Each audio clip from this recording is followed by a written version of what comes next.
Еліміздегі қазіргі әлеуметтік экономикалық жағдай шетел азаматтарының республикамызға келуіне қолайлы жағдай туғызады.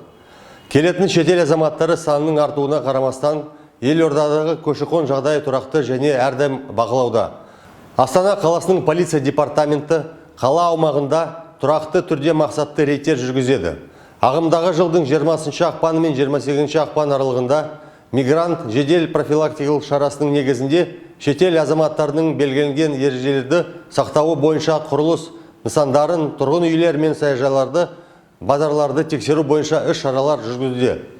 Мәселен, қабылданған шаралардың нәтижесінде көші-қон заңнамасын бұзғаны үшін 200-ден астам шетелдік жауапқа тартылды. 38 шетелдік елден шығарылса, оның 11-і мәжбүрлі түрде шығарылды. Индрайвер, Яндекс, Юбер мобильді қосымшалары арқылы жеке тасымалдаумен айналысқан 23 шетелдік азамат әкімшілік жауапкершілікке тартылды. Елордағы көші-қон процестерін реттеу бойынша осы бағыттағы жұмыс полиция департаменті басшылығының бақылауында.